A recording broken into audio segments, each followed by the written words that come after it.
What's up?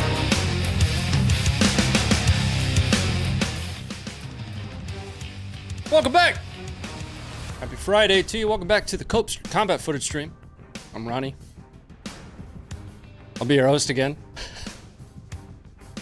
But yes, welcome back to the combat footage stream where the footage doesn't matter and you get more points the more time you say the word propaganda. Drop a comment in the chat. Let me know where you guys are chiming in from. Hit the like button. We're back. It's Friday.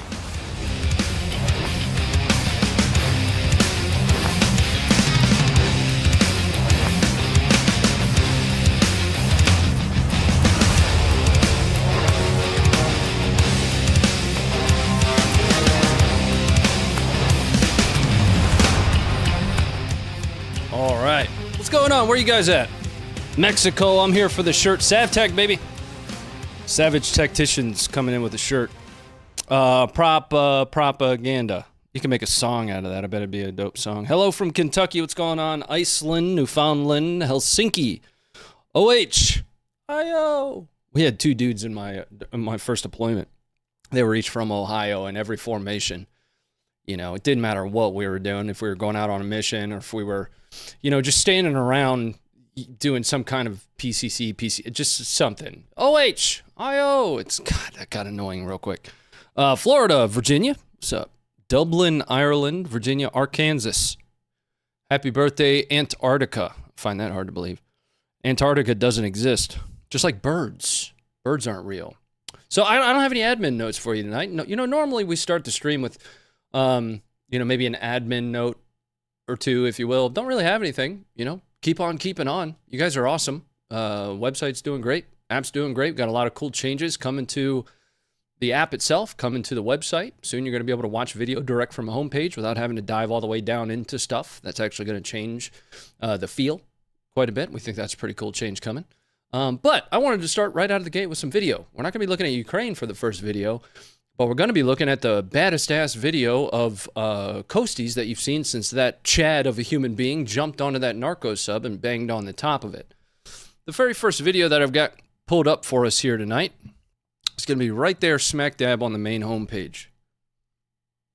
A doggo. That's Facebook. I don't even have the homepage pulled up. I wasn't ready for the stream. I just got out of the shower like five minutes ago. Oh. One admin note, I'm having an issue with my camera. So, noted, I can't change that right now. We're just going to have to drive on with it. But, like I said, the first video I wanted to talk about tonight was actually this. It was a video released by the U.S. Coast Guard. Just happened yesterday. A dog fell off of a cliff, and the only way to get to this dog would have been either rappelling down or from the air, and he saves him. It's a pretty heartwarming little video here. Coming up for you now. This is the first one I wanted to watch today.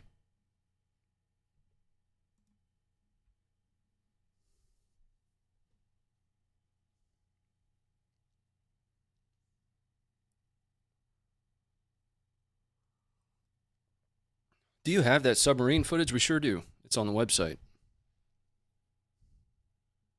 Are we doing the top 10? Yep, we're going to get to the top 10 towards the end of the stream tonight. We're going to be doing a map update, following along, you know, almost like we did on Monday.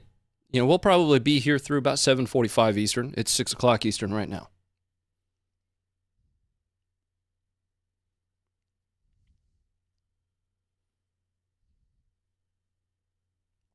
Yeah, so the story is during a hiking trip, this dog, you know, this German, fell down some cliffs and got injured. You know, presumably its owner called for aid. Coast Guard showed up, saves the dog.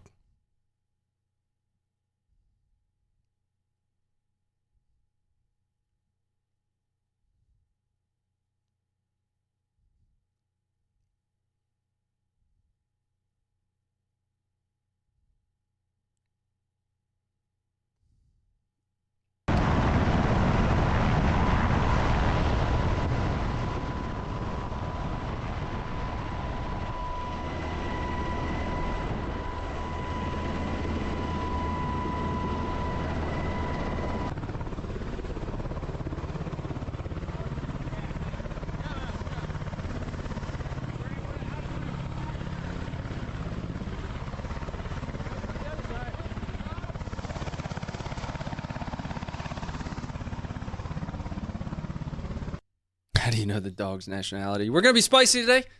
We're going to start right out of the gate spicy. It's a German Shepherd. Stop it. Okay. Then I wanted to lead off with that one. That's a feel-good story, if you will. But what it's time for us to do now is we're gonna fire up Deep State. We're going to do a little bit of a map review, relatively, and I say relatively because there's always an ebb and flow in the forward line.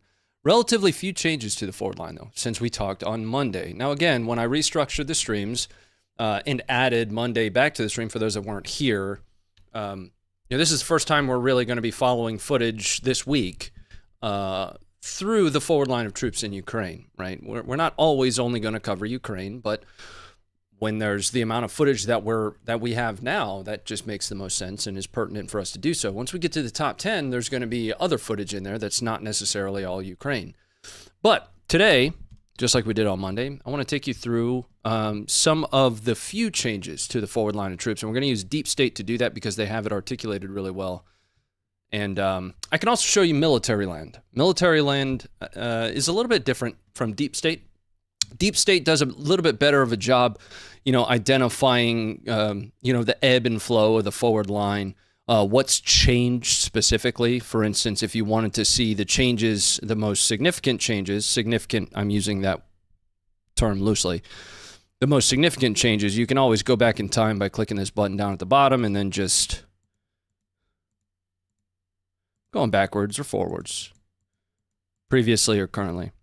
But we're going to start over here in Lobkove, like we did on Monday. There's just a little bit of footage coming out of there. And it's going to be Russian perspective footage targeting Ukrainian vehicles while they're conducting recovery operations. That video is going to be coming up for you guys right now. Here you go.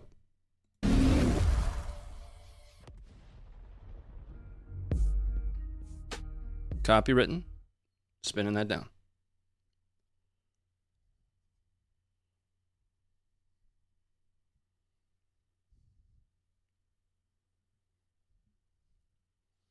Now, when we go back to the map, I'm going to point out really three areas or axes that are primary push points or axes of advance for Ukraine's counteroffensive, or at least what it appears to be. With the majority of our footage tonight being what quite a few consider to be kind of the main axis. We'll talk about that here in just a second. Let's bring it up and we'll head straight back to the map. That's all I had out of Lobkove. Lobkove is the area that we had footage of last Friday of a small Ukrainian element taking a small hold in the small town of Lobkove. You ever say a word so many times it loses its meaning? Small, small, small. It's like a subconscious thing. I keep saying small. Not sure why. But let's move a little bit to the right on the map. We've got a lot of footage to go through. So much footage, in fact. YouTube's description field didn't have enough characters for me to fit all of the words in there. You're limited to 5,000 characters in the description field. I had like 6,300 or something. I had to really pare it down. So again, that was Lobkove. Let's go back to the map here for a moment. My buttons seem to be working well today. Over here to the far left, let's change this to English mode. Make life a little bit easier for us. I can't even speak English real good. So understanding Ukrainian is a bridge too far. So Lobkove, we're going to shift a little bit to the right here. Near Novodanylivka. We've got one of the things that I have in the title is shaping fires. So that is a very hefty majority. I would argue the bulk of the footage that came out throughout the week since Monday has been artillery footage, right? Shaping fires. So, Ukraine essentially remote mining. We're going to see some remote mining footage here in a little bit. We're going to see some HIMARS shaping fires. We're going to see your standard 155 artillery shaping fires. But there's been a lot of it. We're also going to see shaping fires from a local perspective too. We're going to see a Miklik or maybe a UR-77. Not really sure which. It's you can't really see the vehicle. But we'll talk about that one when we get there. So a lot of the footage, until we get to the Bakhmut area on the map, is going to be what I would consider shaping. So, Novodanylivka, I don't know if I'm pronouncing that correctly. We've got Ukrainian artillery working on Russian positions. That video is coming up for you now.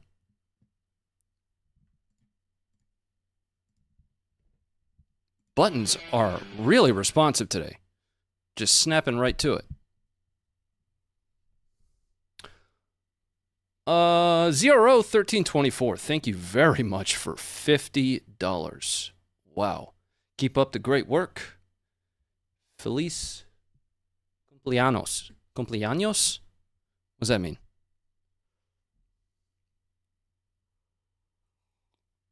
Now, these fires aren't falling onto... These are actually falling closer to Robotyne, which is going to be to the southeast, or maybe even directly south of Novo. I'm just going to call it Novo. Make it easier.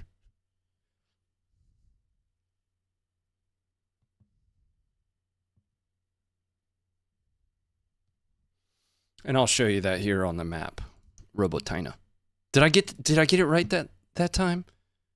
Because I know I was struggling with that one on Monday. Here you go. Robotyne.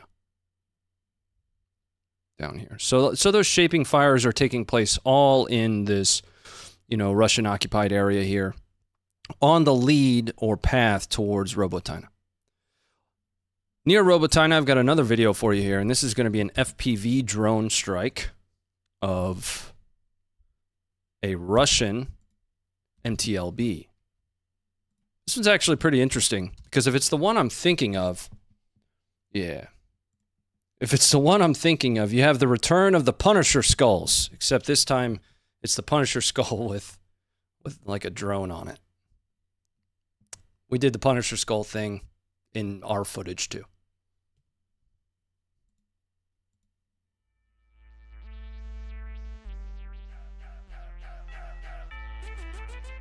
Keeping that off.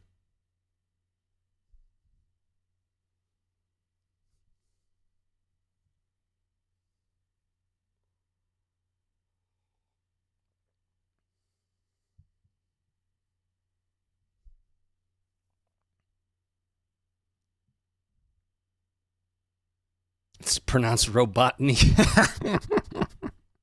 Yeah. Yeah, that's another one that I'll never live down, isn't it?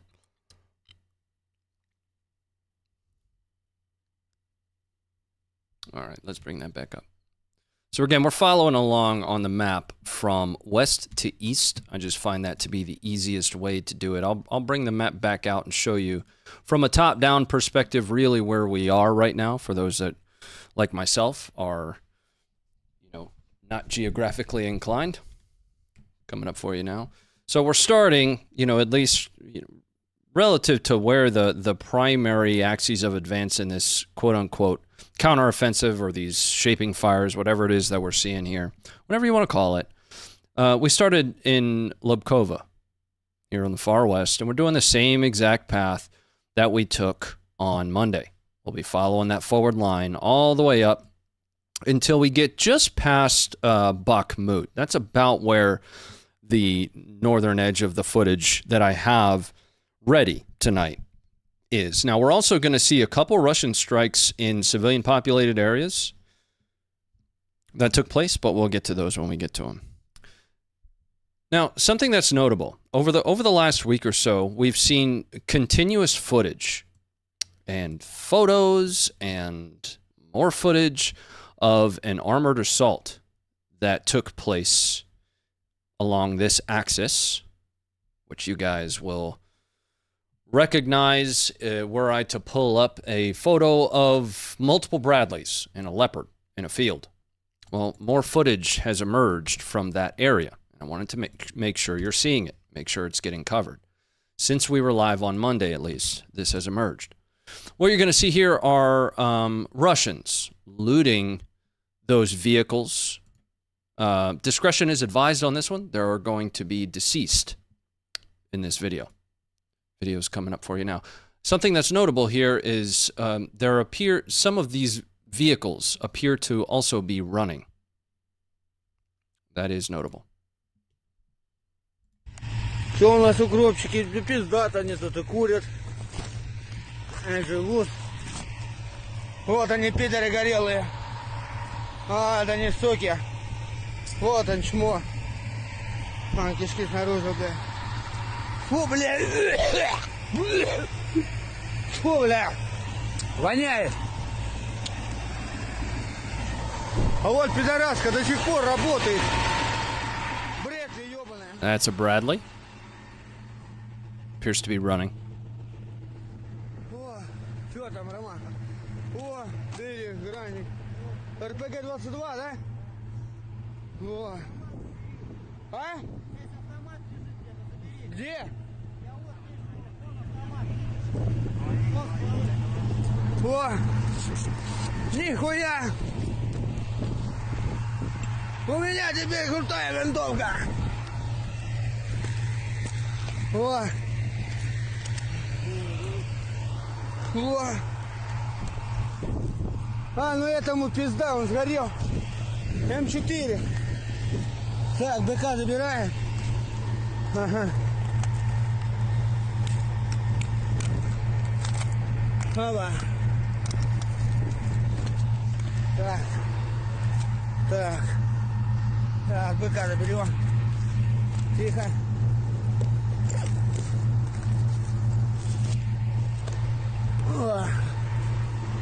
О, нихуя надо. Автоматик пиздатый, БК. БК дохуя. А вот он, блядь, фрисовский нахваленный леопард. Ой, их две техники работает. Это Брэдли. Ну вот. Не так уж и страшна эта пидоросячая техника. Ебали мы, ебем и будем ебать. Вот так вот. Слава России! Победа будет за нами! All right, let's bring that up. Let's talk about it. I'm going to hit this point again, just like I hit it on Monday and on Friday. What you're looking at here is a failed assault, right? Is it indicative of the success of an overarching counteroffensive? No. But to ignore the possibility of heavy casualties when engaging a defended in-depth position, which is going to include things like minefields, tank trenches, dragon's teeth, all sorts of obstacles that you will need to essentially barrel into. That's how a breach works, using some modicum of combined arms. To expect there to be no casualties during, like I have seen some ask on comments on our videos, how could this happen? That is just generally ignorant. But to look at this sole assault as some form of an indication of an overarching success or failure of a counteroffensive, that would also be ignorant. Anyway, footage continues to emerge of that same area. It's kind of being beaten to death as from an information perspective. Yeah, like I said, some level of an indication as to the success of Ukraine's counteroffensive. I have opinions on the counteroffensive and kind of where we are from a phase perspective in that, but I'll reserve those. Anyway, some support came in while we were watching that one. Randy, thank you for the $5. Happy birthday. Not my birthday. Yeah, man. Appreciate the $5 though, dude. Like, a lot. That's awesome. This stream's free. So you guys that choose to send across a couple dollars here and there, that's above and beyond. And thank you very much for it. Mank, thanks for the 631. Nice hair, no talk good. I feel that. Yeah, man. Brent, thank you for the 678. Initial assault doesn't determine counteroffensive outcome. Yes. It's a breakout phase after you've located and destroyed enemy artillery and enemy has moved the strategic reserve into position. Thanks for that. Homero, thank you for the $5. Happy birthday. Francisco, thank you for the $5. It's Friday, so happy birthday. It's not my birthday, guys. It's not my birthday. Okay, all right, we're moving on. I have to say that. We're going to shift to the right on the map, to the area where most people think, or most people are speculating. I just say most people, like most people. Who's most people? There are a lot of, quote-unquote experts that are speculating that this is the primary axis for Ukraine's counteroffensive, essentially being one of the fastest routes straight to Berdyansk. Right. Now there's some information out in the wild that indicates there's a potential that Ukraine's quote unquote battle plans were or leaked in some way, but it effectively says they'll be assaulting here towards Berdyansk. You know, even Russian accounts that I was reading were saying, yeah, this is obvious. This is not any new information. But just to help you understand kind of what's taking place in this area for a moment, let's rewind the map for a little bit. So we'll go back to Monday's stream, which is on the 12th. So there was the state of the map on Monday. You can see a couple changes in the forward line here.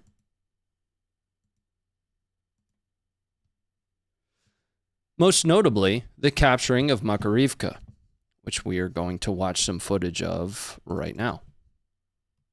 And then I've got more footage of this area as well. This is where the majority of the footage I have in this first section is going to come from.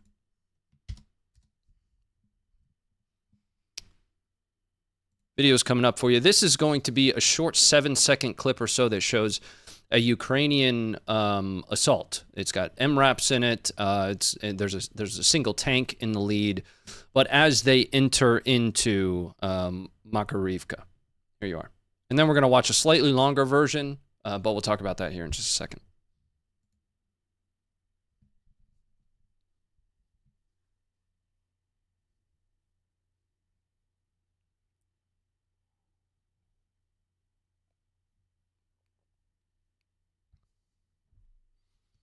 So there is one tank up in the lead here, and then you have, you know, mine-resistant, ambush-protected type vehicles. Some of them look like they might be Mastiffs.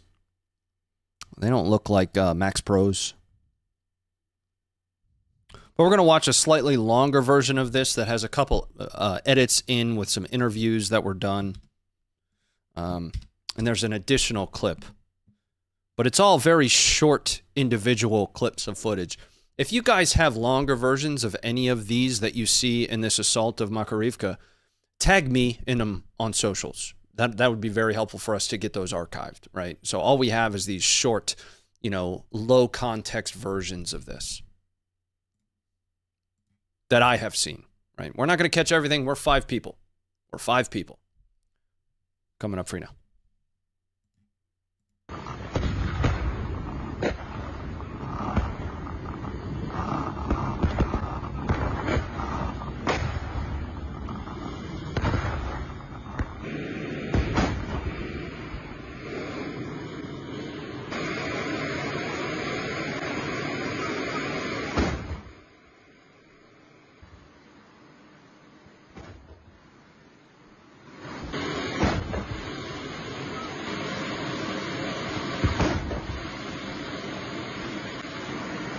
Does Ukraine have A-10s? No, they do not. Ми, представники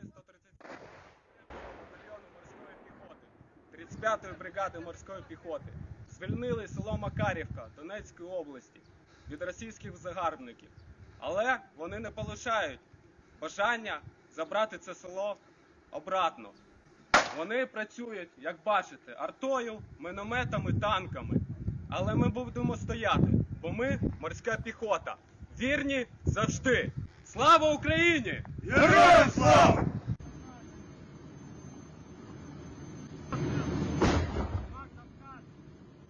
Не очікували від нас. So something that's interesting there is that vehicle is actually, if I understand correctly, a tornado. And I actually have this video pulled out for later. We were going to watch it in a little bit, but we could talk about it now. The original post for this specific section of the video says that this tornado is a Russian and barreling towards Ukrainians. I'm not sure which cardinal direction we're looking at here, but something that you'll note is some kind of launcher from this house here.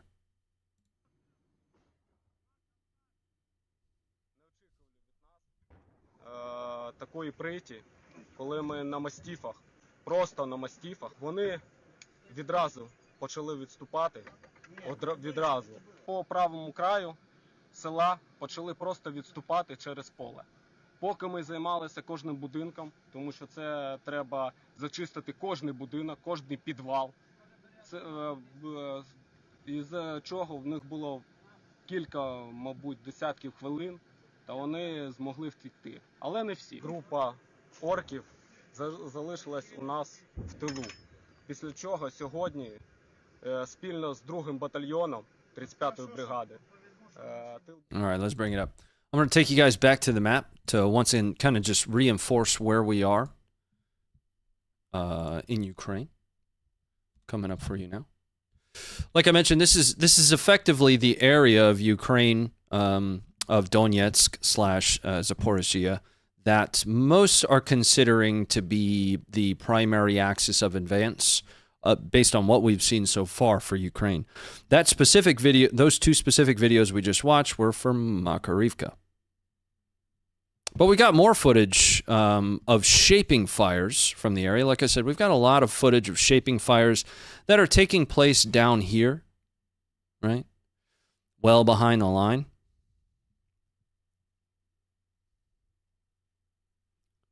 The very first one is actually going to be from Makarivka, and this is going to be this isn't shaping fires. This is actually Russian perspective footage from Makarivka. It's going to be a Lancet.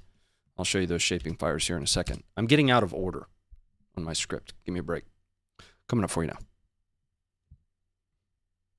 This is a Lancet hitting a Ukrainian T-80.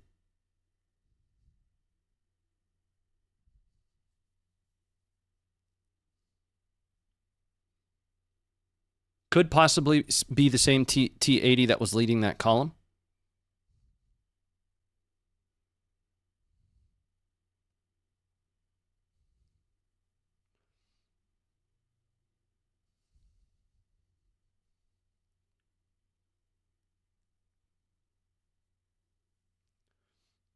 Now, something that you'll note, and we'll pause when it happens, is this T-80 gets abandoned. At least 2 crew members are going to dismount. You see one coming out of the hatch in the rear, right there.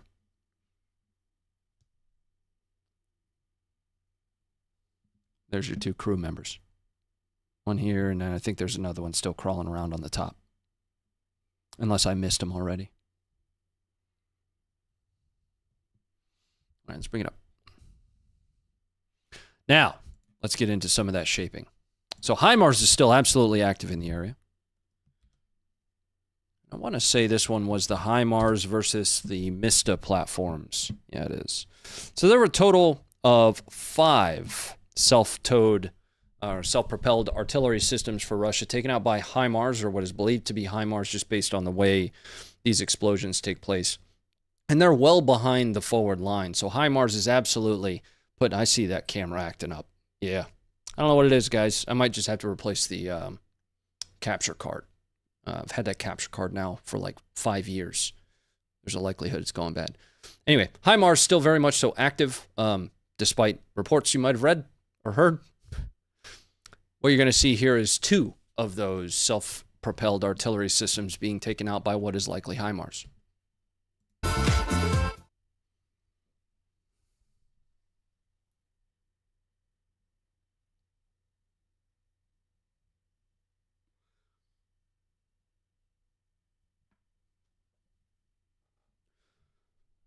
Now, the overwhelming likelihood here is that's M30A1 from a GMLRS perspective. The M30A1 has 180,000 tungsten steel balls inside of it. Detonates above the target and peppers anything underneath of it with those 180,000 your little BB-sized tungsten steel pellets. You can see the impacts of those all around.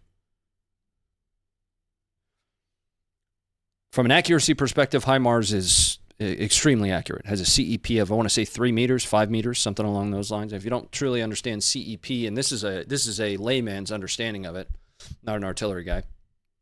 CEP stands for circular error probable. Effectively, if 100 rounds are fired, 50 of them need to fall inside of the designated CEP. So with HIMARS, it's like 3-5 meters, something along those lines. To the minimum 50th percentile, you're going to hit what you're aiming at within 3 meters. That's the way I typically look at CEP.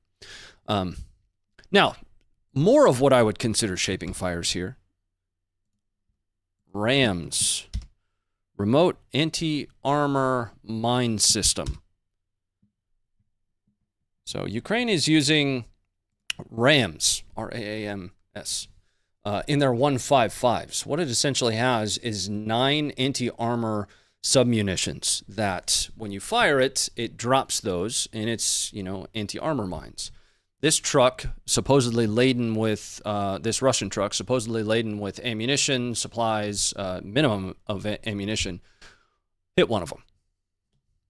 Same area. We haven't moved. Gonna keep the sound off here, though.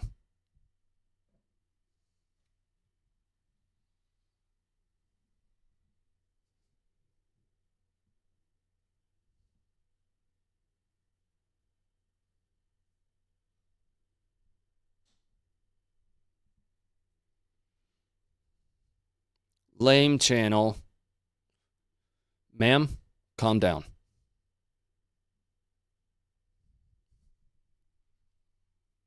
Let me see if I can pull up a quick image of RAMS.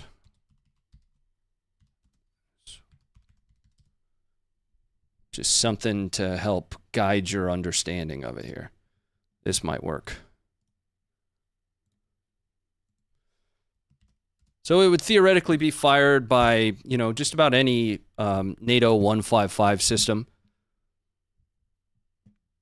And inside you have those anti-armor mines that get laid. Giggity goo.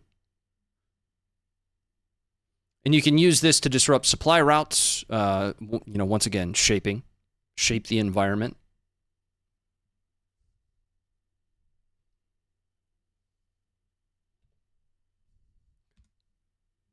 Guide me.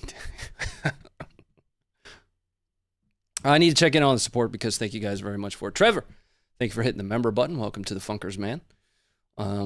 Luca, thank you for the 324. Love to U.S. Armed Forces from Germany. Tommy, thank you for the 282. Happy still not your birthday day. Okay, thank you. Randy, thank you for the $5. Appreciate it very much. And Menk, thank you again for the 631. So I've got another piece of footage, and this one's actually really wild. That's coming from somewhere in Zaporizhzhia. I just don't have a great location for it. So I have it listed in this area because we're just about, technically we're out of Zaporizhzhia, but we're right on the border with Donetsk here. And let's bring the map back up just so I can kind of show you what I mean. So you've got the Donetsk border here. We're right on the border. Now, I've got one more bit of footage here. I don't know whether this is a UR-77. I don't know whether it's an M58 Miklik, but it is essentially a mine clearing charge being used somewhere in Zaporizhzhia along the front. Now, what's interesting about this is you get to see some TTPs here, some techniques. You're going to see a smoke screen getting laid, followed by the mine clearance charge, and then an absolutely huge shockwave coming off of that. And it's likely that this took place in the morning, you know, dew, things like that are going to make that shockwave a little bit more pronounced than normal. That video is coming up for you guys right now. See that smoke screen getting laid there? That's what I would call that.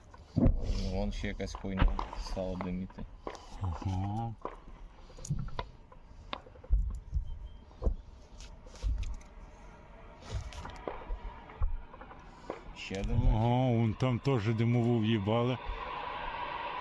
Вспышка на 12. Угу.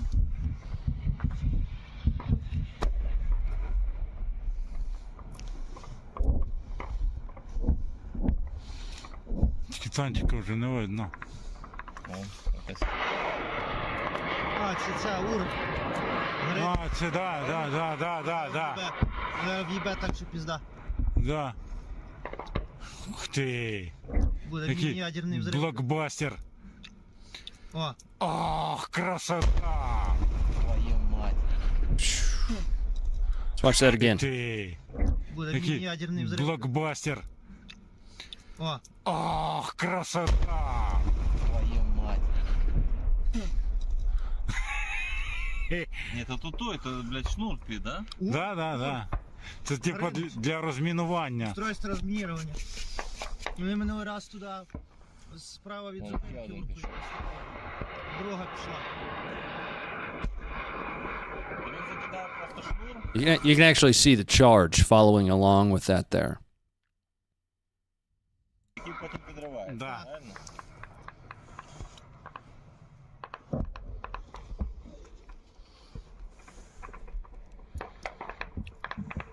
І лезь.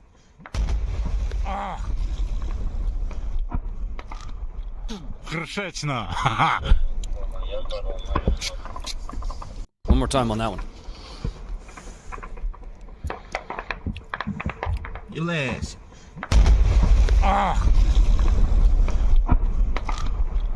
Кришечно. Ха-ха. Куба на зв'язку.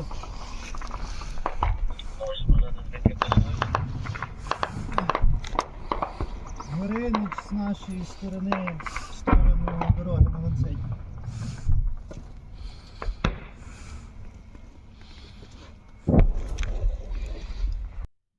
Time out.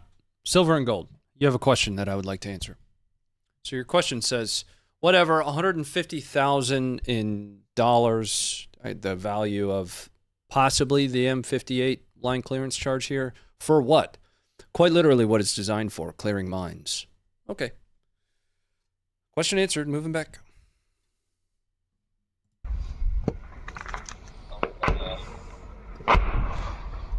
По нам не працюють. Тут блокбастер. 10-го, 11-го, всюди. All right, let's bring it up. Let's bring it up. So again, that video actually is really helpful even beyond the Miklik, right? And again, we don't know if that's a UR-77, which is the Soviet version of, the mine clearance charge. We've seen those used before. We've seen those used by Ukraine and Russia to target, dismount positions, infantry positions. But what's interesting about that video is it also gives you this wider area perspective that, were we to have an up-close view of that explosion, it would be awesome. Big explosion, crazy, woo! But with this perspective of the video, we see that we're just looking at one small section of the line. You can hear a gunfight happening off in the distance and explosions happening elsewhere. And something I've talked about before is any single one of these videos is really an imperfect lens into what's happening on the ground. Most of the footage that we're watching tonight has a geolocation behind it. So these are validated things that are taking place on the ground. I've got a couple pieces of footage that I don't have great validation for from a geolocation perspective, but this is just what we see, right? This is just what's being recorded, right? These individual clips are extremely imperfect when it comes to understanding the totality of the situation from any direction that you look at it. Doesn't matter who you support. In the grand scheme of trying to understand via video, it's the best that we're going to have, but it's still always going to be imperfect. That goes right back to gauging the success of a counteroffensive based on one video, even two videos that are still just a two-dimensional lens of just one section of the front. When the T2, not T2, K2 video for the T section came out, that was one of the first true pictures of every phase of battle that we had seen, because we had seen small sections of that footage up until the release of all of it. So again, each individual clip, you cannot take one video and make a determination outside of the context that you're seeing in that video of what's happening. Now you can take a wide swath, which is fundamentally what the Funker team is here for. It's what we're trying to do, at least. Nothing's perfect. Nobody's perfect. But that's what I had from Zaporizhzhia. We're going to shift right and up, just like how you read a map, towards Marinka. Marinka is an area I've talked about before. Set back to the map. So how far away is that going to be from? So we're going to shift the map here. Hello? Oh. By what? I don't know, about 50 kilometers or so, generally speaking. This next one that I have is an interesting one. It, once again provides that further out perspective of a tank, a Russian tank that appears to be a part of some type of assault that gets destroyed under quite a bit of fire. So it might be a little bit difficult to see, but just watch the video. Here you are.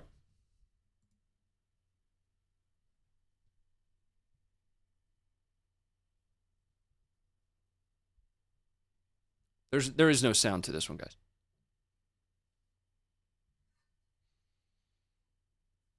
Mank 2311. Any chance this southern push is entirely diversionary? Sure. Yeah, absolutely. That would still be considered shaping. So, thanks for the 631. Michael, thank you for the 10. Love the videos /app. Slava Ukraine. Thanks very much for the $10.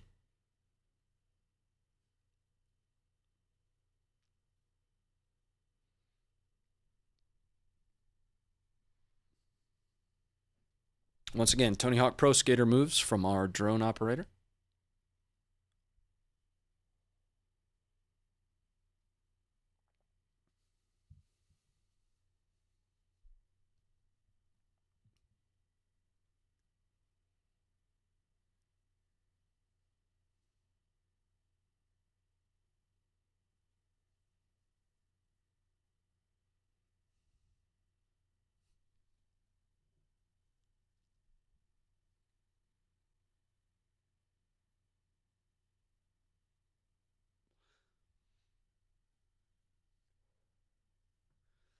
How many brigades can Ukraine put on the line? If the reports, I might be off by a mile here, but if I recall correctly, the last report I read, which, we are just a video team, but the last report I read says that Ukraine has 20 available. 12, if I'm not mistaken, were equipped with some of that Western equipment, 8 being set up as assault brigades. The validity of that and whether or not I'm anywhere close to what I remember reading, I'm not entirely certain. Take a look at this, though. Understanding that we're pretty far out and it's difficult to see, just look how much fire is taking place inside of Marinka right now. At least in this video.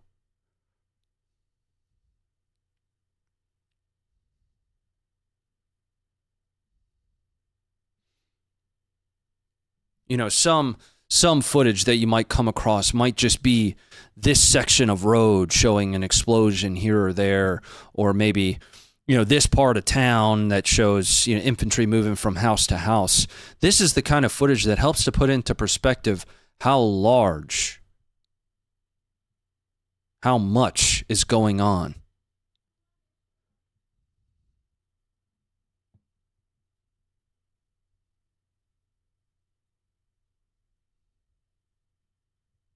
All right, let's bring it up. Now, to the east of Marinka. I actually don't know that. I think I have this location set up wrong, but since I'm sure you guys are tracking this location as well, I'm going to show you the video. I'm going to follow along in the chat, and I was initially under the impression this was Kreminna, but for some reason I have this listed near Marinka, actually, and it's to the east of Marinka. I want to say it was maybe 24, 25 kilometers. Correct me. I'm happy to be corrected.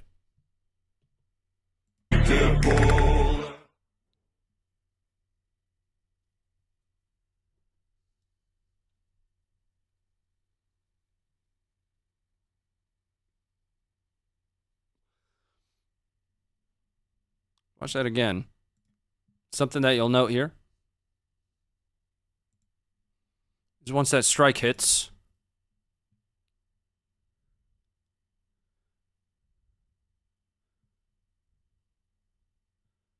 massive amount of squirters coming out of that building.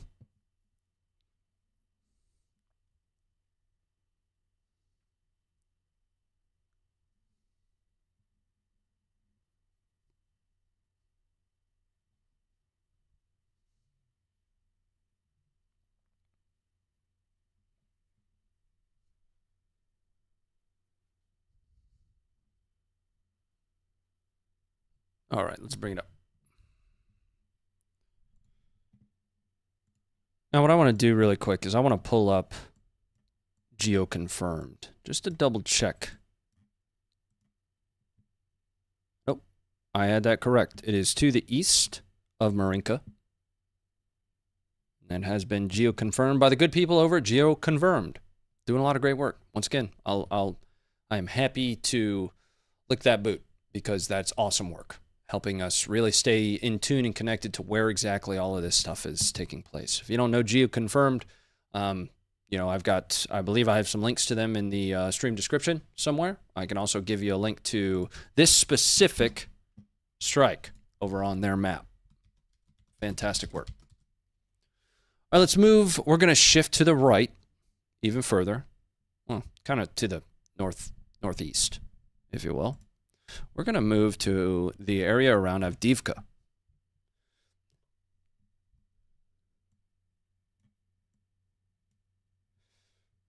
So this next video actually takes place to the southwest of Avdiivka. So here's Avdiivka. And we're going to see video of the 79th, Ukraine's 79th. Under an armored assault, defending their position with artillery.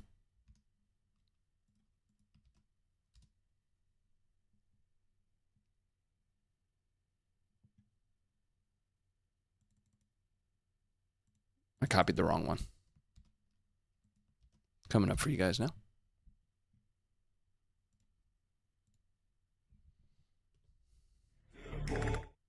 Hold on. Still got a video playing in the background.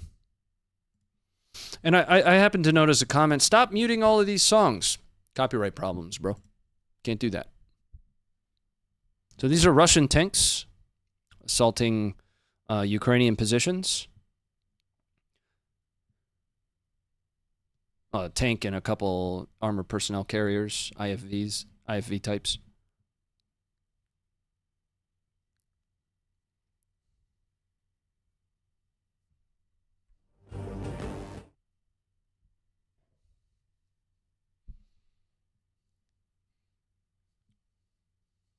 Now, the first of two was actually hit by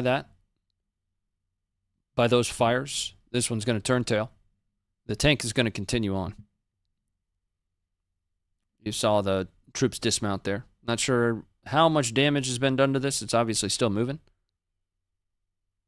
But the troops got out. Try to use English in the chat. I'm too stupid to understand the English language, much less, I don't know, maybe German.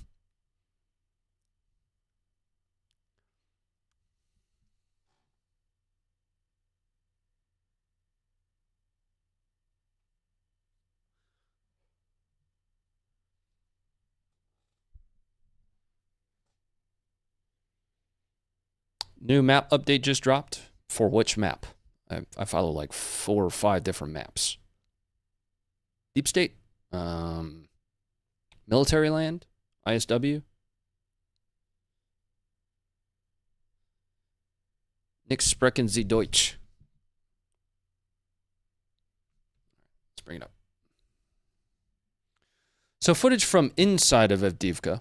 This is contextual footage. Not a whole lot of combat here. Every so often we'll watch some of this stuff just to bring a little bit of context to the front. This is filmed by a Ukrainian walking around Avdiivka and just gives you a little bit of insight on what Avdiivka looks like inside of the city. You know, a lot of these areas haven't been talked about as much as like a Bakhmut, if you will, but still extremely heavy fighting. Street to street, house to house, coming up.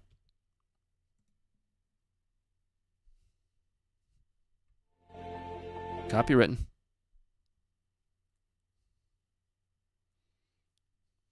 I believe you said your birthday is in September. It is. And there is a stream on my birthday. D-Rock, thank you for becoming a member. Welcome to the Funkers. Ace, thank you for the $5.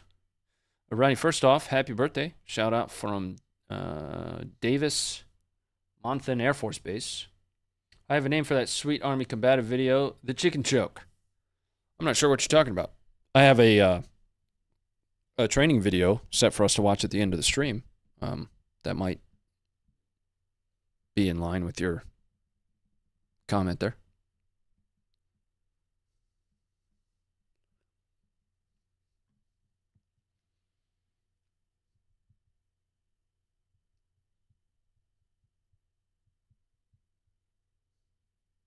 Deep state update, nothing much, though. Okay.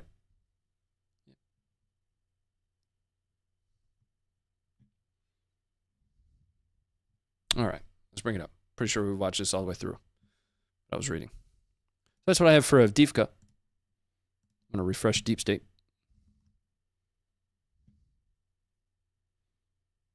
And we'll see. That's a change. Bit of a change there. I'll show you guys what I'm looking at. Here you go. So this is the map. This is the map we were looking at a moment ago. And Deep State has updated their map to show this. Now, what Deep State uses to do that, I'm not entirely certain. I don't truly follow their work in detail. I use it because it's searchable in the English language, primarily. So we're going to shift now. We're going to move towards Bakhmut. Now, this next video is actually 10 minutes long. We're not going to watch all 10 minutes of it. But it's Russian shelling of the 3rd Assault Brigade. You guys know the 3rd Assault Brigade. They put out a lot of footage. And we're going to see some of their most up-to-date footage that they've released. This is Russian shelling their positions, which is going to be to the southwest of Bakhmut. Let's take a look at that area. Coming up for you now. So this area to the southwest of Bakhmut. Here's Bakhmut here. Area to the southwest. The last noted gains are probably there for Deep State. Down here is where the 3rd Assault Brigade has been operating. Pulling out the map so you can see where we are in totality. There we go. And let's go check the footage. Again, we're not going to watch all of this one. It's 10 minutes and 26 seconds long. Like, it's not short. But I am going to watch when a little bit towards the end when it zooms in. Because the beginning of the video is pretty far out.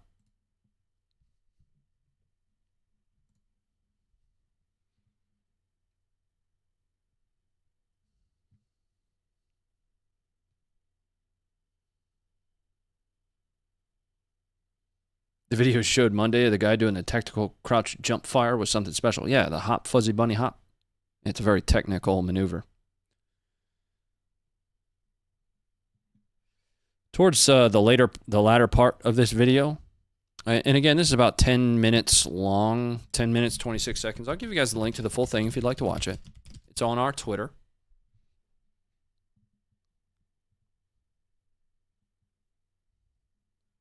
But towards, about right here in the video, it zooms in, pretty far.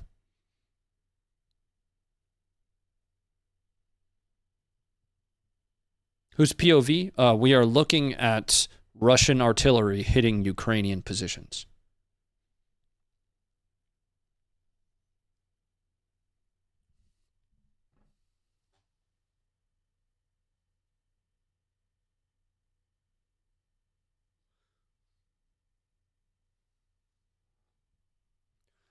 Specifically and reportedly, Ukrainian positions of the 3rd Assault Brigade.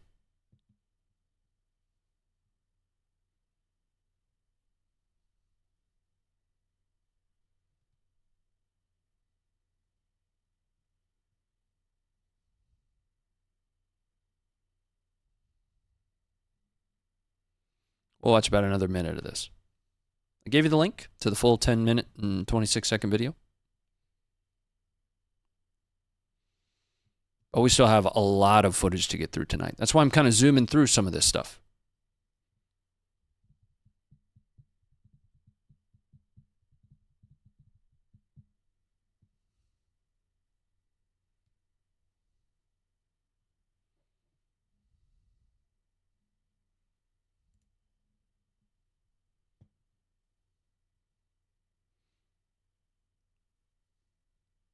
JT, we are twice a week now. Mondays and Fridays. Mondays and Fridays, 6 p.m. Eastern Standard. That change started this week. All right, let's bring it up. Now, speaking of the third, let's bring up one of their latest releases. We're going to see 2 videos from them. Supposedly, or reportedly, this is the unit that is being shelled.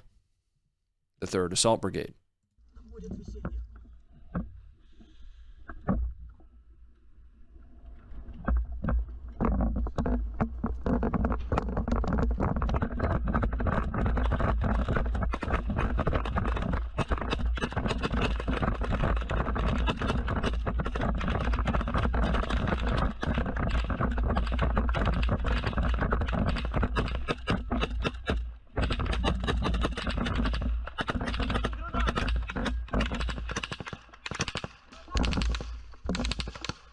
RGD.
Let's bring it up because we're not done with footage from the 3rd. This is one that we posted to the website since we were last live. From a date-time group perspective, when the 3rd Assault Brigade released this, I'm not entirely certain.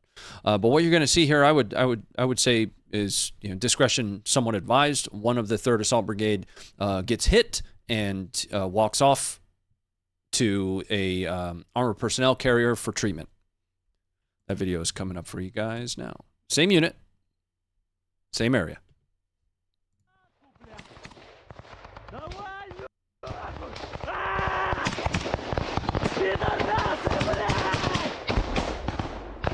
Заходим дальше. Продвигаемся.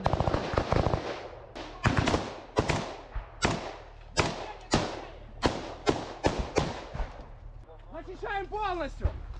Марио, подходи к Хэви, парень. Раптор сюда.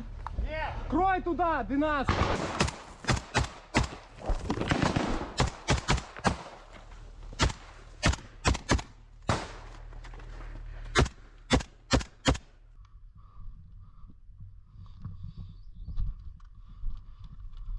Тихо, тихо, тихо. Слева открыт участок. Проходим его.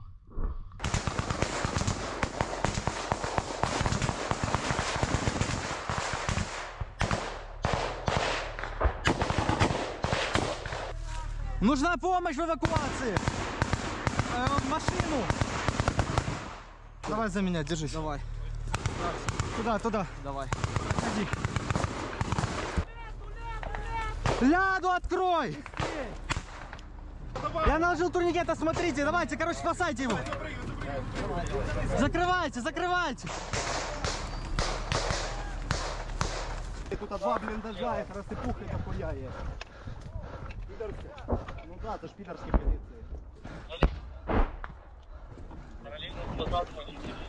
Один ще сюди, місць.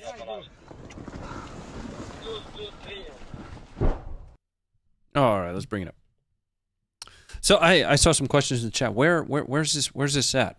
Something that we're doing between every couple videos or so is I'll be working through a map on our way up through the forward line. So let's take a look at that here. So this is near Bakhmut in the east. This southwestern area of Bakhmut is where we were just a moment ago in video. Just to orient you to the map here, to what you're seeing, what you're looking at. And I want to see if I can turn on the satellite layer. That might be a little bit better. Yeah, it's harder to see the colors, but I like the satellite layer better. To orient you to colors here, red obviously is Russian-held territory. Blue is any newly gained ground within the last 2 weeks, if I'm not mistaken, according to Deep State. Green is previously held Russian territory that has since been taken back by Ukraine. Let's go back to the default map. That loads easier. So as we pull out here, we can see any previously held ground that has been taken back by Ukraine. All the green areas were once held by or controlled by Russia. Right now, though, we are focused on the southwest of Bakhmut. Down here. Now I've got one more video from the Bakhmut area before we shift into some non-forward line locations. And this one, I would say discretion very advised. We're going to see here, supposedly is in Bakhmut. The validation of this location is slim at best. Regardless, what you're going to see are Ukrainians loading into the back of an armored personnel carrier of some kind. It was initially reported as a 113, which is the way that we reported it. But the likelihood of it being a 114, the more you watch it, is low. So we're just going to call it a armored personnel carrier. They're loading into this carrier when suddenly they are hit by an anti-tank guided missile of some kind. That video is coming up for you now. Once again, discretion advised.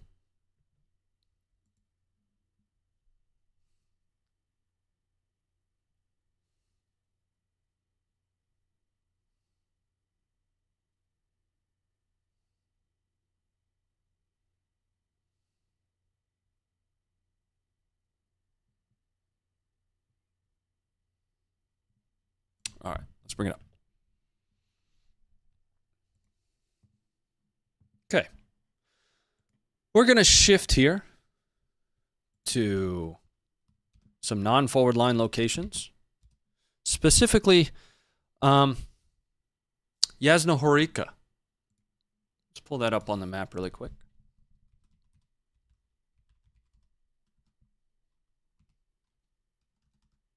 I'm not spelling it correctly.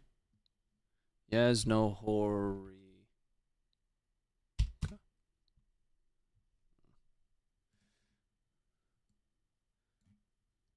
I'll just pull it up on the map here. So here, Yasnohorika.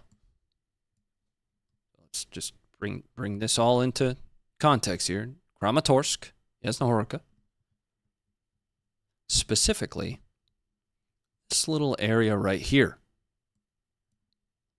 Let's put the satellite layer on. Let the hamster run on its wheel for a moment. All right, the satellite layer sucks. We're going to take the satellite layer off. This area here was hit with something very big. Video's coming up for you guys now. Just to the north of Kramatorsk there.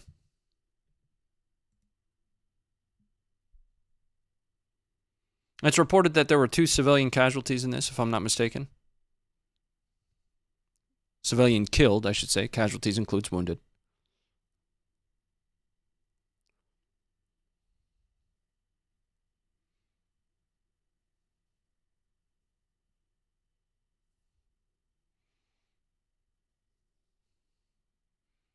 And the reports indicated that it was some form of a Russian munition that hit that location.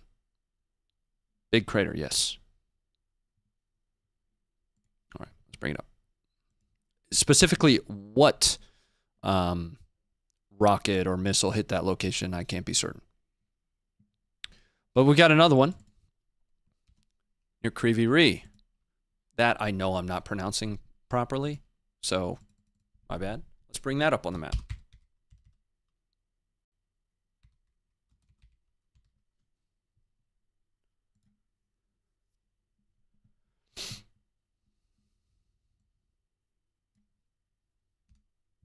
Here you are. This is Zelensky's hometown, if I'm not mistaken. A high-rise, along with a warehouse, was hit. If reports are to be believed, 11 civilians were killed in that strike. That video is coming up for you guys now. And there's a couple videos here. The most prominent that's making its way around the web, the internets, if you will, is one that was done by, I want to say, the New York Times. Let's go full screen.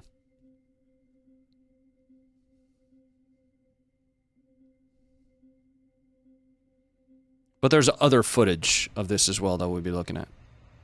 And I don't wanna, well, we'll just watch it. Тому що коли ми вилізли з-під завалів, перше, що я побачила, це люди, які повискакували голі, з голими дітьми.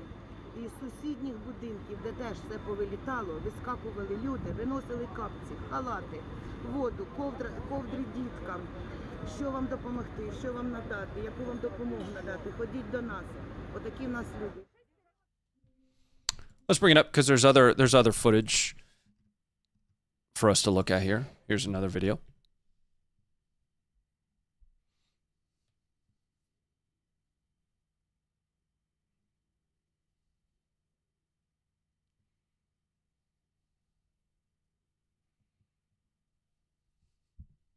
And I think there's one more that I have listed here.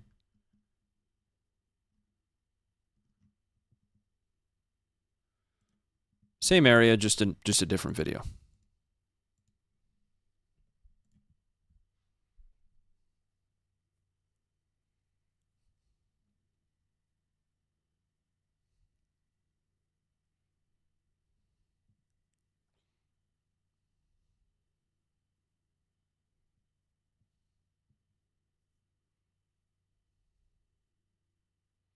Okay, let's bring it up.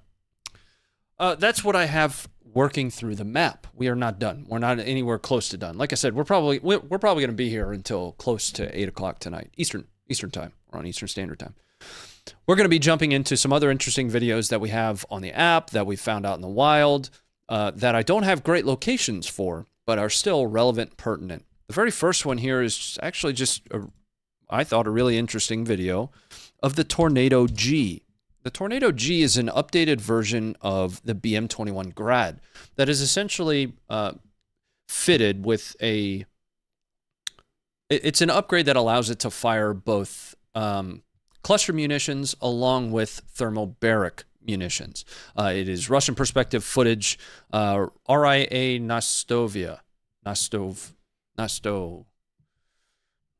Naga. Anyway. Here's the footage. It's some insightful stuff.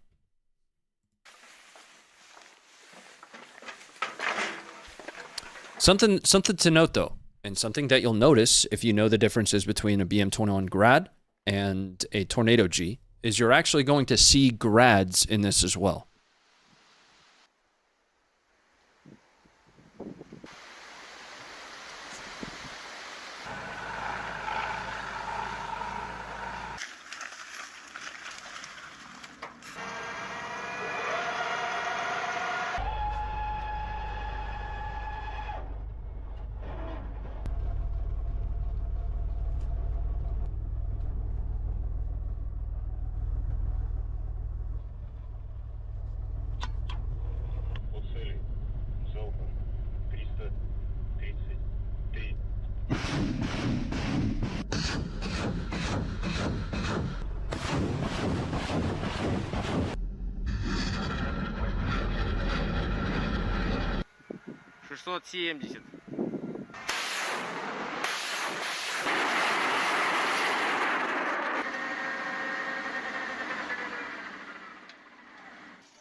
Now, and I don't understand the differences between the Tornado G to the Brad, or not the Brad, the Grad, outside of primarily the rockets that it's able to fire, one being capable of firing cluster munitions and thermobaric, the other not so much so.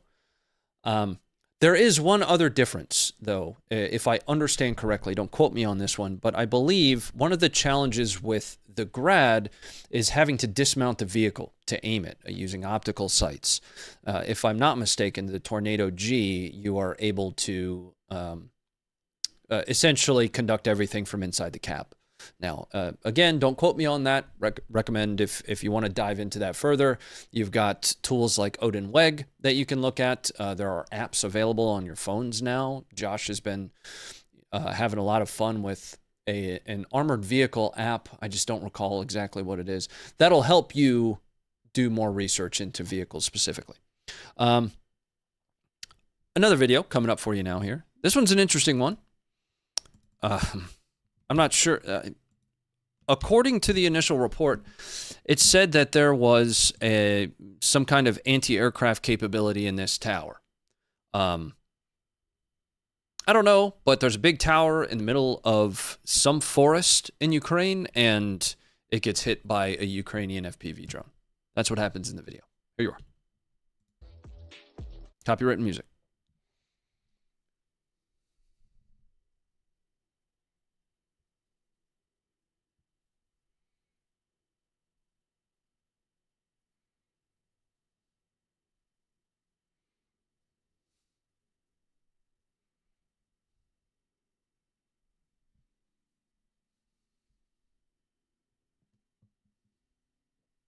Is that your show flashing or my eyes? Yeah, I'm having an issue with the capture card for the camera, brother.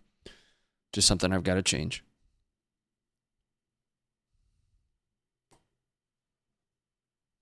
So again, what's interesting here, just to kind of call out what's going on, is some form of a recce that's happening with this initial drone.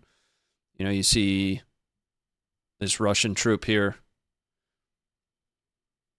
in the corner. Once they're done with that recce,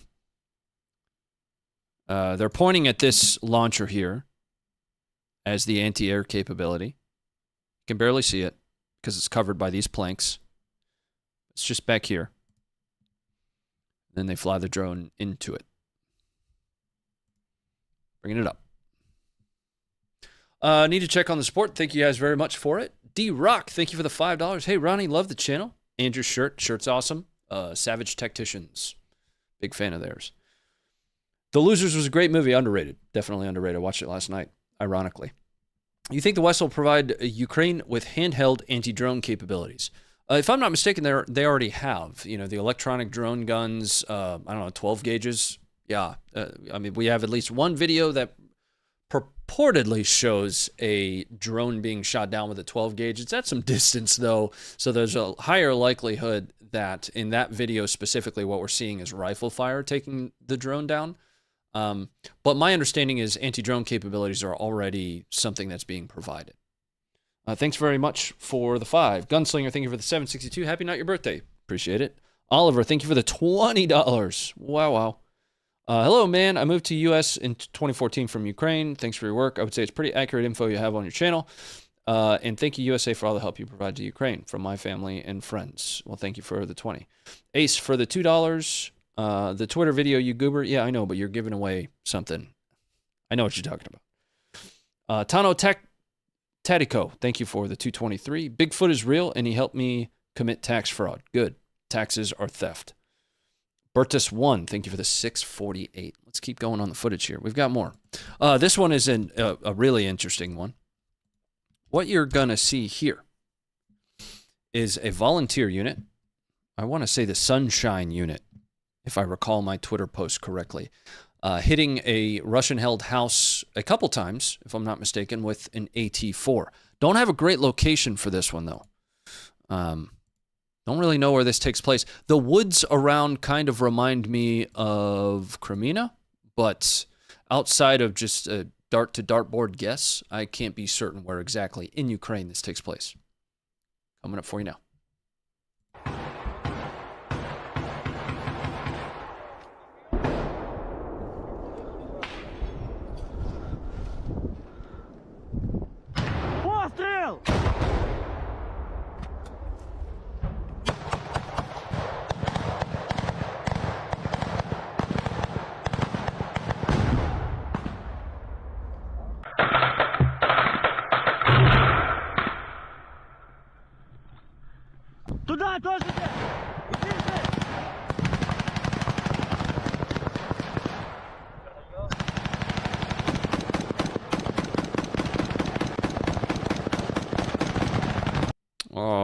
Let's bring it back up.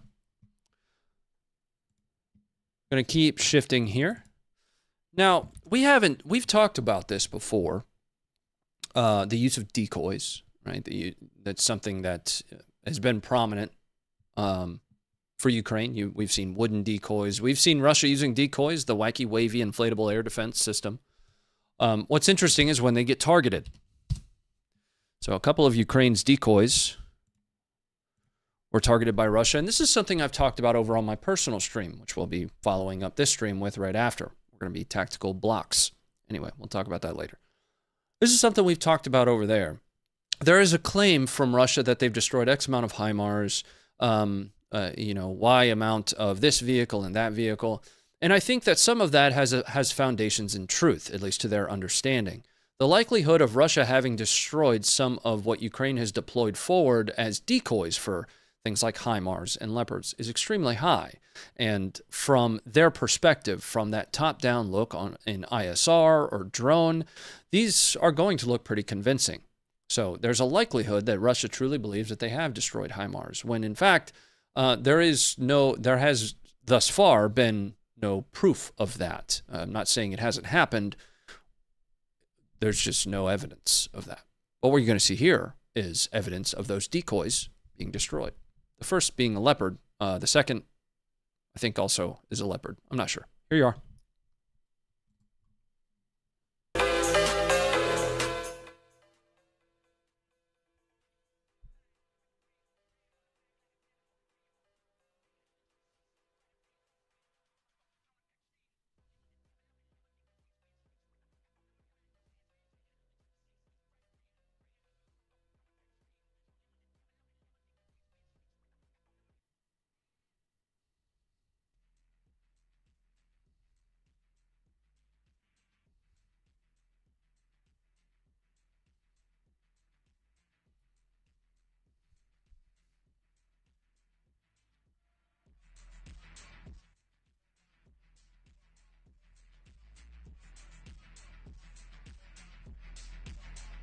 Two S1 rather than Leopard? Okay.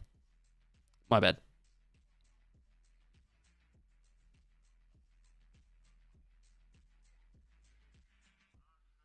Why are they bombing a civilian house? They were hitting this decoy, not necessarily the house. So, I mean, if Russia is targeting this, that's actually something to talk about, right? So if you're putting this decoy next to a civilian house and it gets targeted, that decoy is still considered military equipment, right? I mean, the 23rd Special Troops did all sorts of stuff like this during Fortitude North, Fortitude South, or Operation Fortitude, I should just say, generally speaking. World War II, decoys are something that have been used for a long time. But when you load one of these next to, quote unquote, a civilian house, it is still military equipment. So it being targeted, it gets targeted.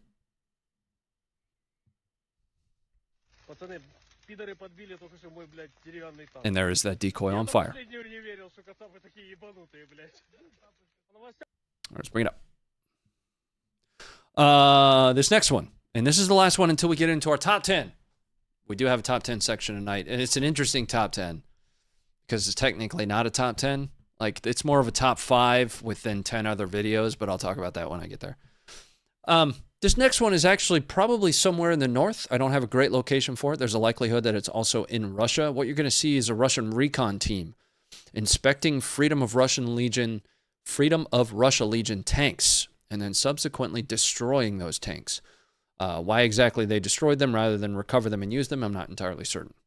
But you'll note the flag, the Freedom of Russia Legion flag, the white and baby blue that they pull off the top of it. So we will be watching, again, a Russian recon team, likely somewhere in the north, somewhere up near Kharkiv, inspecting and then destroying these Freedom of Russian Legion tanks.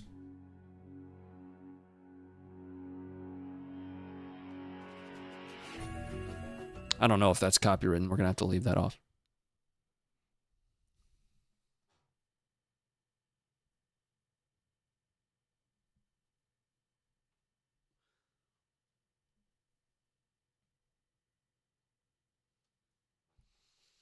Cody, thank you for the 556. Premium commentary. Thanks, man. Thanks, bro. No, thank you. Thanks for being here, guys. Appreciate that very much. Felipe, thank you for hitting the member button. Welcome to the Funkers.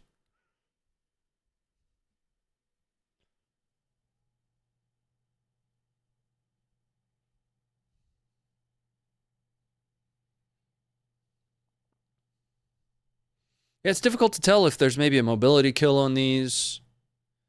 If Russia just didn't feel like castling with recovery in some way. It looks like they definitely weren't just left there. They were probably hit. Like there's some debris up here.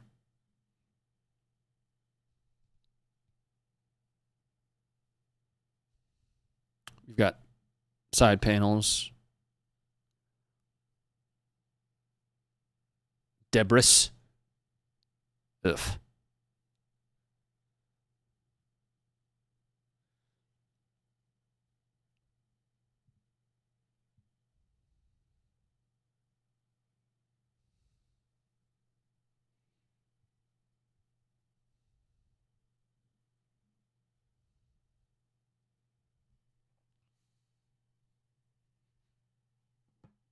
Hey, Maxim, I see you.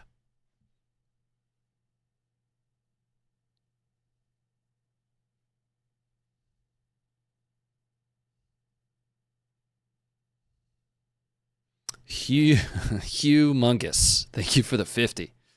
That's a lot of dollars. And, you know, I wish I had better words to thank you for it. Wow.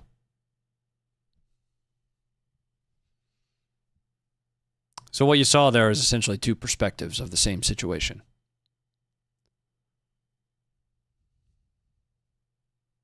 Kind of why it looked like it happened twice. It didn't happen once, but you're seeing two different perspectives there. Hugh, thank you again. Mungus. Let's move on. So we're going to be jumping into our top 10 here. So I technically have 11 videos. The one at the end is going to be extremely not safe for work.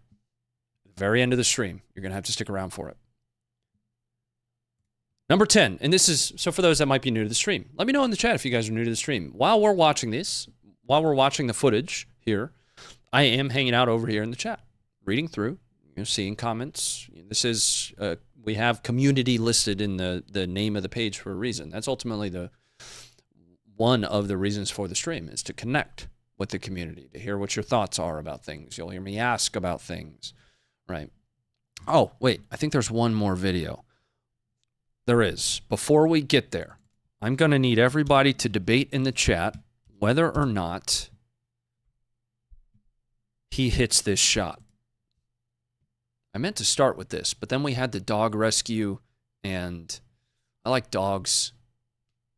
Anyway, let me know in the chat. Does he actually hit this shot or no?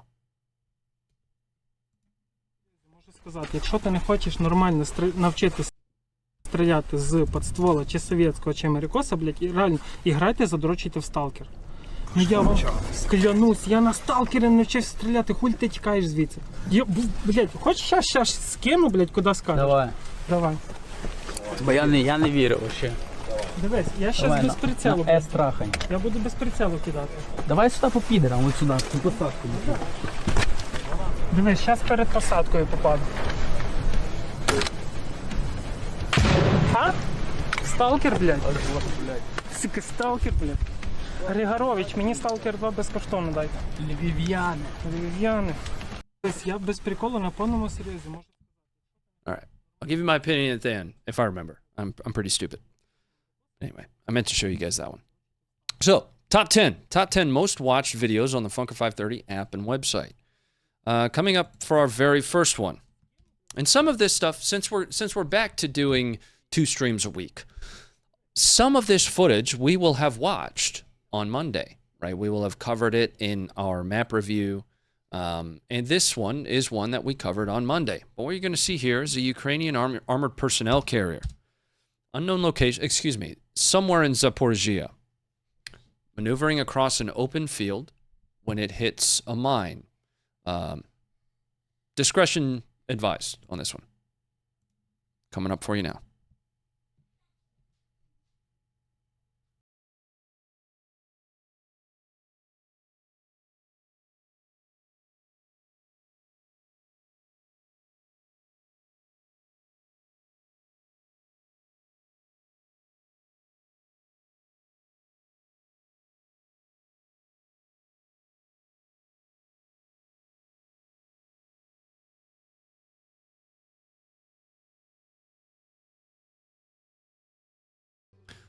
Now, there's an inclination, and even I am guilty of it, to call this a Humvee. This is more than likely not a Humvee. That is not what the front of a Humvee looks like. But, you know, most of us are used to seeing a 50, an M2, on a Humvee. Like, my first thought was, oh, Humvee. But it's not. If you look at the front of the vehicle there, that's not a Humvee. This is an APC of some kind. All right, let's bring it up. That was number 10. Number 9, and I under 99% of circumstances, you know, I normally tell you guys I don't choose these videos. I had to do a little bit of bouncing around in the top 10. We'll talk about it. We'll talk about why, but it's our fault. It was kind of purposeful. Anyway, but number 9, discretion generally advised. And not all of the top 10 is going to be footage from Ukraine. You guys have heard me give this spiel before, but we cover everywhere. And how an overwhelming majority of our footage is going to be from Russia's invasion of Ukraine, the war in Ukraine, just given information environment saturation of video. But this one, I actually don't think I have a great location for it, but what you're going to see here is what happens when you try and steal an armed bodyguard's car. Discretion advised. The blood is blurred out, but it doesn't go well. Let's just put it that way. This is number 9.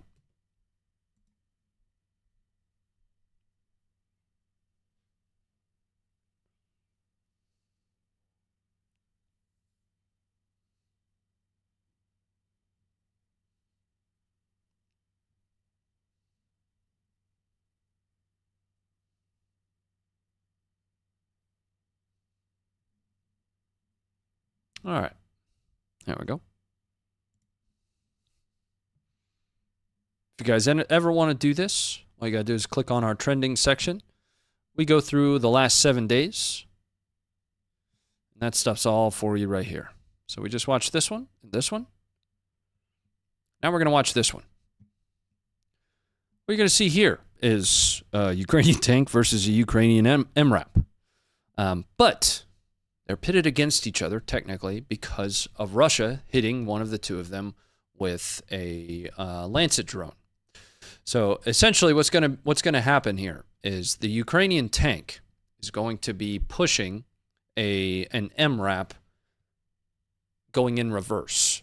A Lancet comes in and gets a mobility kill on the MRAP, which ultimately is going to lead to the Ukrainian tank running over the MRAP. There you have it.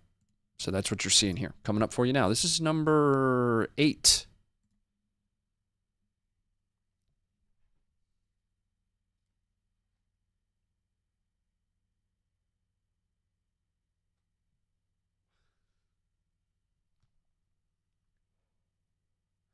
All right, so again, this tank is pushing this MRAP. Not sure why it's doing it. Maybe its engine died or, you know, it needs recovery in some way. The tank is moving that MRAP out of the way. A Lancet just came in and gets a mobility kill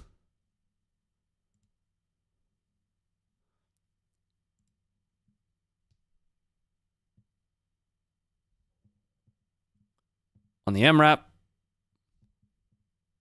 in some fashion.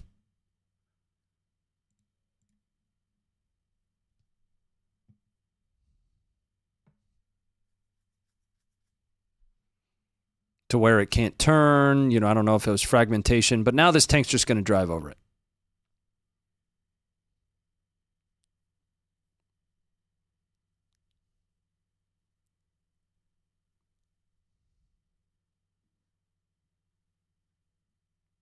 And no more MRAP. All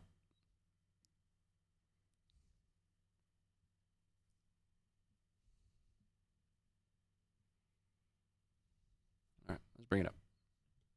Yep, I understand that. I understand the Lancet hits near the tank, but for some reason, that MRAP is no longer able to maneuver. So the best that we can guess is maybe fragmentation, something kept the tank from being able to continue pushing that, or it could have been the indirect fires that were happening there. Something kept that tank from being able to continue pushing that MRAP out of probably the impact area is ultimately what you're seeing. wherein they just run over it. I don't know if it was purposeful or if it was, let's keep this thing from being recovered and run over it. But if that's a Max Pro, Max Pros are really tall, like really tall. And we're looking at a T-Series tank there. I would have loved to have been a, you know, without all the indirect fires. I would have loved to just watch that happen. That was number 8. Number 7, we haven't seen yet on the stream, but is an interesting video nonetheless. We're going to see a GoPro strapped on a Leopard as it supposedly engages Russian positions. That video is coming up for you now. You'll see the Leopard pop smoke and unass its location towards the end of the video.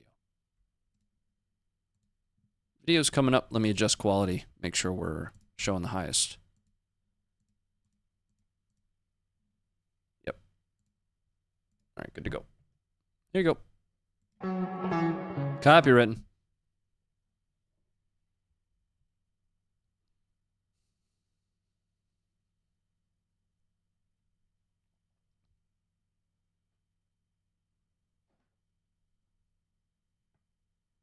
That is our number 7 most watched video on the app and website.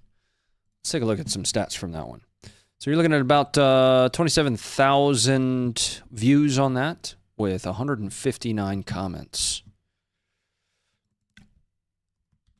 Our next, number 6, I would consider not safe for work. Discretion being advised here. Drone footage, more drone footage of Russians essentially running directly into an impact area for mortars. So this is our number 6 most watched video on the app and website.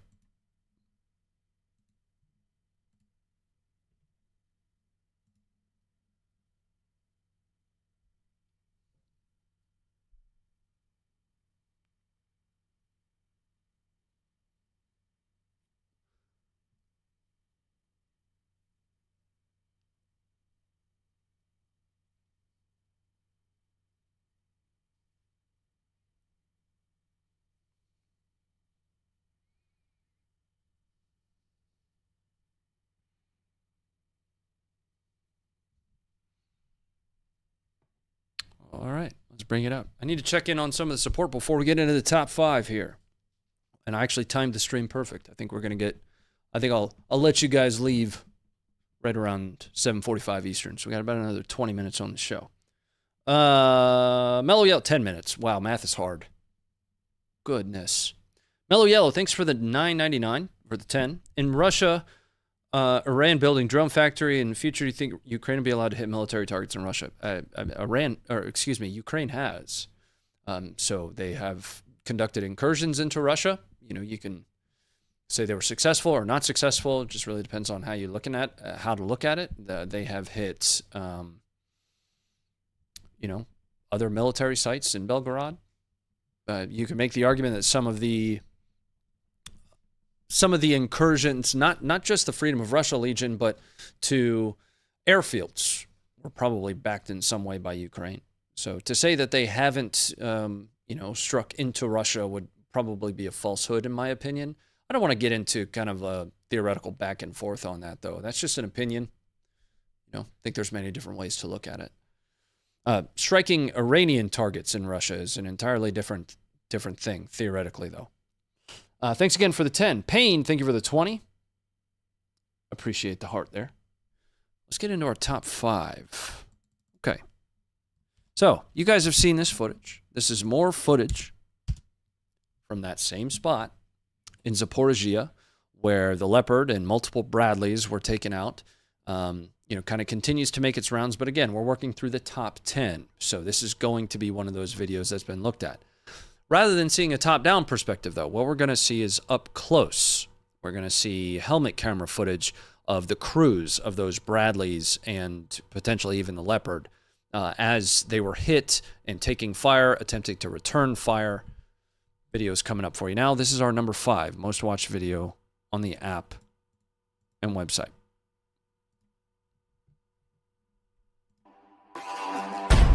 Keeping the sound off, though.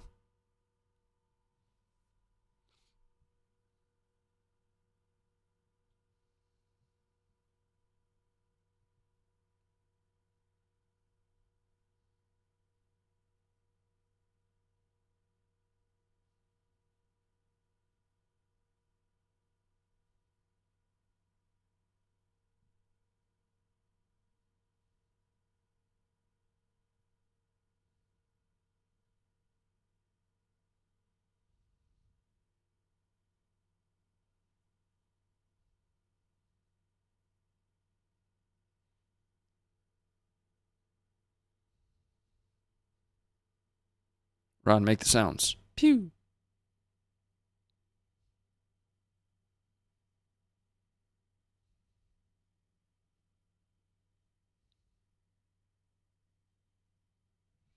Yeah, and something that we talked about. We saw other footage of this early on, or in the stream tonight. We saw other footage of that location earlier in the stream that showed Ukrainian deceased. So not everybody made it out of that engagement, that assault, unscathed.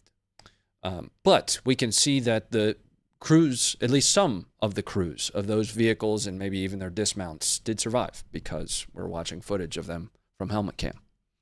So that's number 5. Number 4 is Yuri. Yuri and his team assaulting a Russian-held trench. We're not going to watch all of this one. I'm going to give you guys the link to it here. I want to say it's about 7 minutes long, something along those lines. We're going to watch the initial assault, and then we're going to fast forward to the exploitation of Russia's withdrawal. I would say, generally speaking, I use a it's not a policy, it's kind of when I give you a discretion, if you will, if there is a visible engagement on the screen, right? Maybe a visible death or a visible injury. I would say discretion generally advised on this one. Now I do have, some context for you guys. For those of you that aren't following Yuri, Nucking Futz Yuri is in this lead truck here. Right there. And there were a lot of questions about, he, on his Instagram, has his perspective and view from this truck. I recommend you guys go and follow him on Instagram, Nucking Futz Yuri. His 50 keeps going down here. It's an old 50. It's like an A1. So there were questions, for a little while of why did the Humvee, rotate out? Well, he needed to rotate back to fix his 50.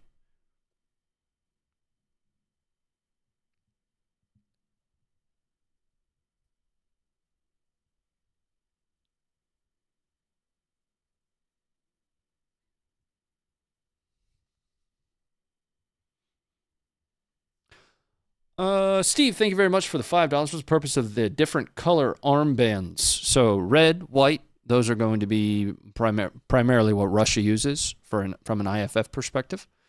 And then blue, green, yellow, those are what Ukraine has been using. There might be a differentiation between them individually, i.e. Foreign Legion or something along those lines. Getting further past the differentiation between Ukrainian supportive units and Russian units, and even Russian supportive units, might be another conversation. But red and white is going to be Russia. Blue, green, and yellow is going to be Ukrainian.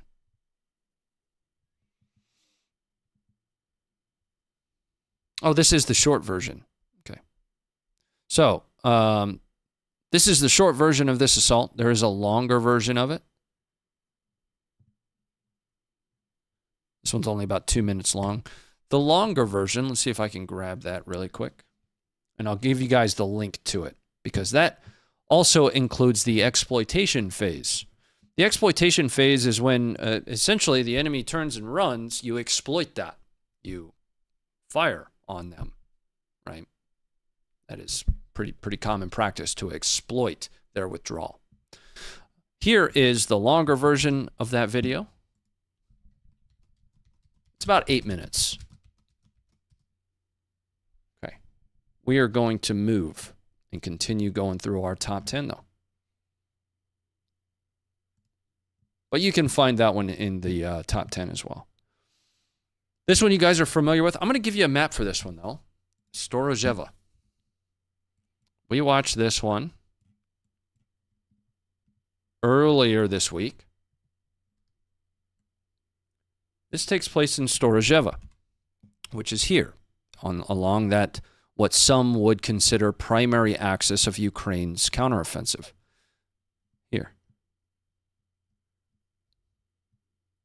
And what you're going to see is video of, I wouldn't say it's of the mechanized assault. It is contextual type video that shows elements of that assault. Some of it is going to show Russians falling off of their vehicles. Some of it's going to show Russian prisoners of war being captured. Videos coming up for you guys now.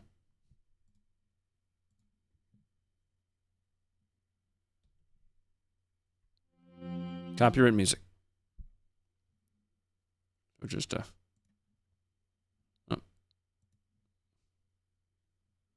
whoops. This is our number 3 most watched video on the app and website. Philip, thank you for the $20, man.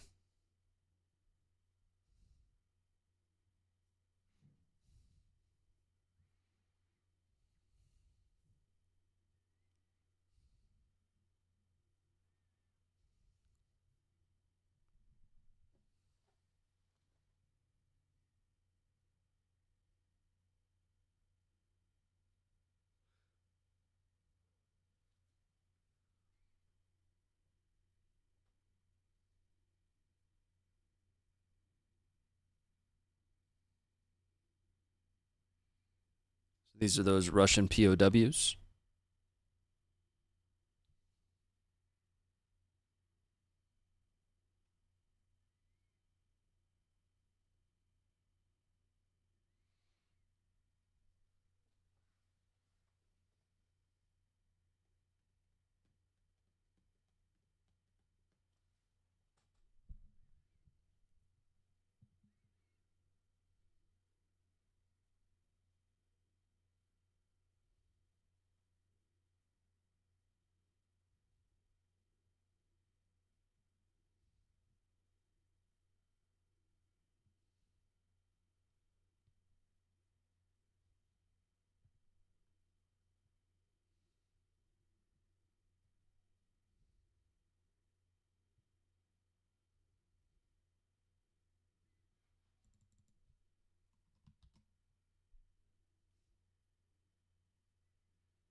Hey, Real Bacon.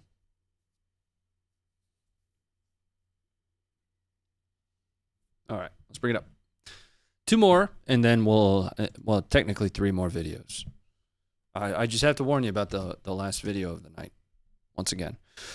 This next one comes from, so our number 2 most watched video is the 3rd Assault Brigade on a daring mission to rescue a World War I era rifle from a trench. And during the process of which, one of the 3rd Assault Brigade is actually injured, then returns to the fight. I want to say it's fragmentation from a grenade. Number 2, most watched video. Це бліндаж? Нормально? Оп, акуратно міни.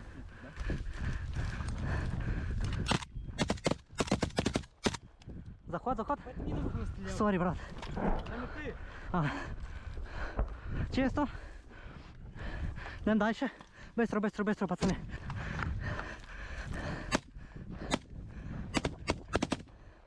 Хорошо. Сидіть, я забіжу.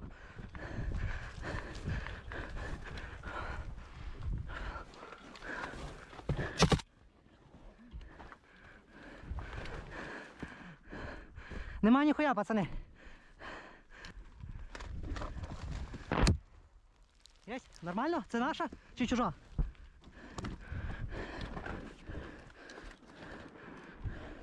Зараз я їм в ответ кину. Вони? Не знаю.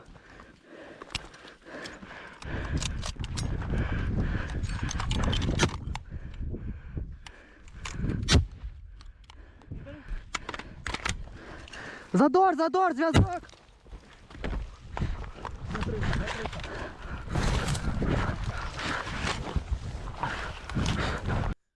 Something I didn't note on this one is discretion advised. There are deceased coming up in this video.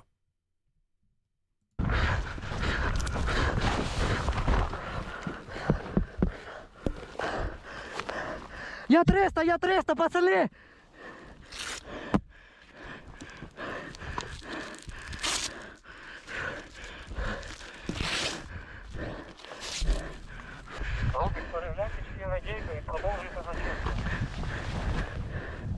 Здорово, долбоёб.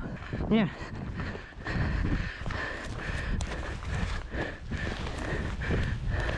Здорово, долбоёб. Прийняв інфу, продовжуємо зачистку.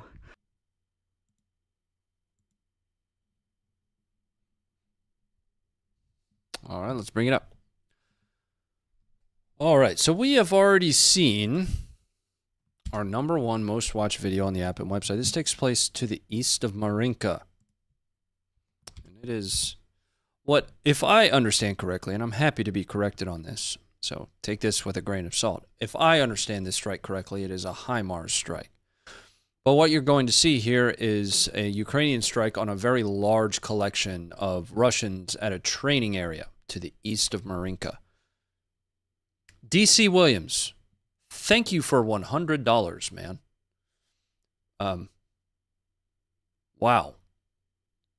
You know, I wish I had a better way to say thank you than just thank you. That's appreciated, dude. Here's the footage. This is our #1 most watched video on the app and website this week. Coming up now. No music, though, because that's copywritten. We keep getting slapped by YouTube. Can't play it.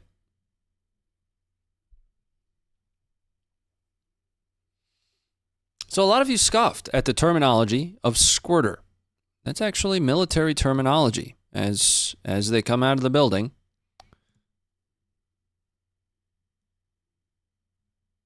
they would be identified as squirters. Copyrighted. Okay, sorry. Found your peeve. I'm going to say copywritten now that I know it bothers you. Quite a few of them as well.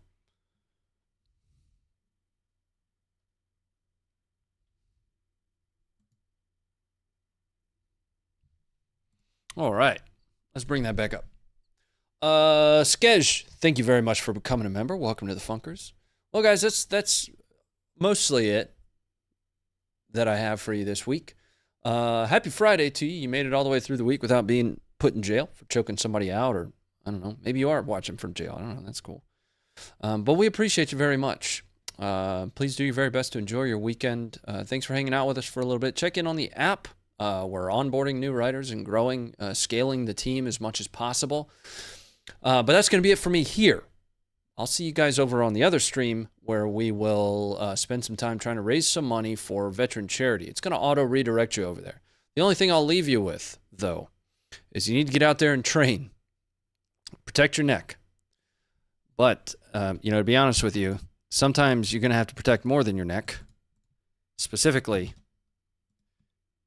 you need to protect your groin. Good night. Stay informed. Be careful out there.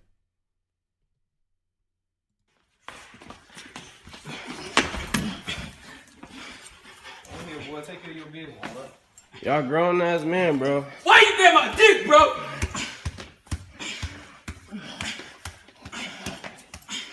Hey, just stop swinging on his head, folks.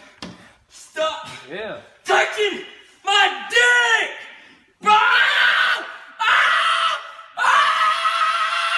Burlington, please, God, please!